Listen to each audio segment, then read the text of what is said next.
are we doing? What are we doing? Oh, say hello. Say hello.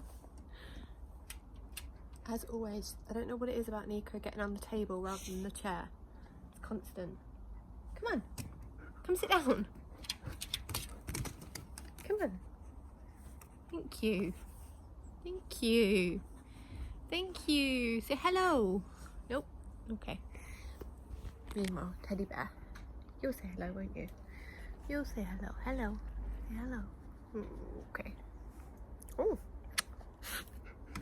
Got ya. Got you. So guys, reporting live from England. Hands up who's worried about coronavirus. Slash new mother who suffers with anxiety now. That's a thing. Didn't really have any issues before, and now I get major anxiety and trying to stop myself from panic buying like everyone else. Shops sold out of toilet paper. Of all things, if the world ends, toilet paper is not on my priority list. There's shower heads for that. Or if you're rich enough, a bidet. But that isn't number one on my priority list. But baby formula, now that I'm not breastfeeding, that was the one that I was like, oh my God, imagine a world without baby formula. What would I do? And that's the one that Shane keeps making fun of me for. But yeah, I think like it's accelerated. It's got quite scary. The media is really pushing it. And then I look at statistics of like swine flu and SARS and Ebola, and it's smaller than all of those, but this one feels so much bigger, and yet it's not as serious to 80% of the general public. So me and Shane, it's literally all we talk about at the moment, because I sit at home when Amelia's sleeping, reading articles and seeing what's going on in Italy and how China's improving and the US banning travel, and I just get a bit warped in it all. But it's pretty worrying times. Good news though, apparently dogs can't get impacted by it, so there is that. But there's things like, so at the moment in the UK they're banning, not banning, they're stopping non-essential medical needs, but baby vaccinations. So Amelia's due her 3-month booster in 2 weeks for meningitis, typhoid, like loads of different things. And oh, sorry, not typhoid, polio. But is that non-essential? And if she doesn't have it, because it's a booster, so you have it 4 weeks after the first one, and if she doesn't have it within that 4-week window, if they say that that's non-essential, it's non-priority, does that mean she goes back to square one and goes back 3 months and has to go through all of that again? That's what I keep thinking about. And then on top of that, the chances are that I think like 90%, the scientists from Boris Johnson's latest speech said 95% of us are going to get it within the next 6 months. I just hope me and Shane don't get it at the same time. We're thankfully both fit and healthy, but then I worry about Amelia and self-isolation. We've only got a 3-bedroom house, and how much can you keep it clean and take care of the other person? I don't know, probably overthinking it all, but we are worried. We are.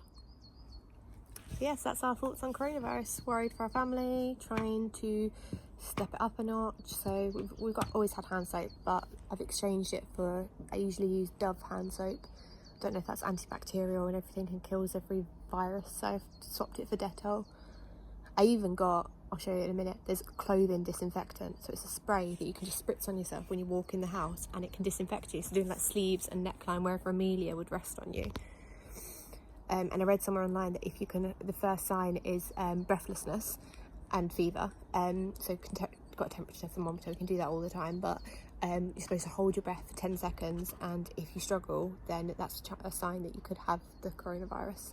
So literally every day that Shane gets home from work, he has to hold his breath before he can come in the door, and then he has to be sprayed with clothing disinfectant, and then he has to wash his hands, and then he may enter what I have created as a super sterile environment for us all. If he can't do all of those things, and he does bring coronavirus back because he isn't working from home yet, then he is going to be locked in the guest room for the foreseeable future, with meals delivered through my personal made-up hazmat suit, which would consist of his motorbike helmet and my rubber gloves. Exciting times. I don't know what's going to happen though, because in May I go back to work, and if we've got a travel ban, I work offshore, so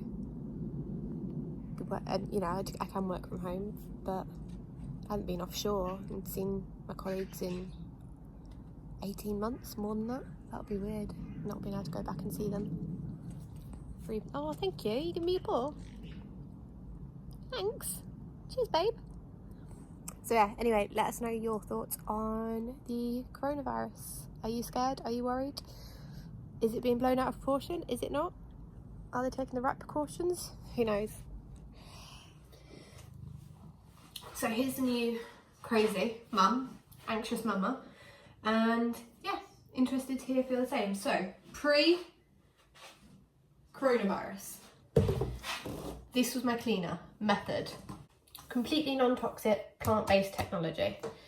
That was what was important to me. That was the thing that I was passionate about. Suitable for vegans, what I went for. Basically because the dogs are often on the floor, they sleep on the floor. Anything that the cat comes onto the kitchen worktop, that's where he gets his dinner, from a bit where we don't prepare food. It had to be non-toxic because obviously their paws, and I just, you know, if they eat anything off the floor, I want to make sure there's no chemicals there. Post-coronavirus, has to be Dettol, because it says kills 99.9% of bacteria on the bottle. Next one,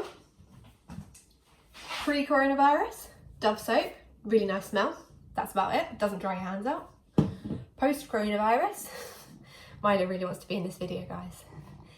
Has to be Dettol. And then you can help me show them, because you keep getting away from it. Pre-coronavirus, Flash wipes. Just, they had a pink packaging, liked it. Post-coronavirus, Dettol wipes. Now, I'm not saying I'm any Shane Dawson, but Dettol are going to make a big profit from the coronavirus. And Andrex and Charmin. What if this was masterminded by one of them? That's what I think about. I'm joking, but seriously. Anyway, this one is not Dettol.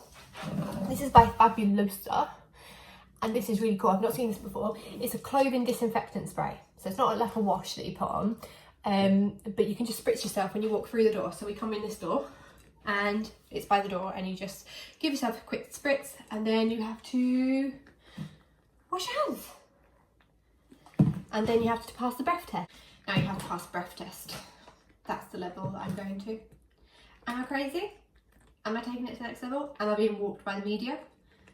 Or is this the new future, for the foreseeable future?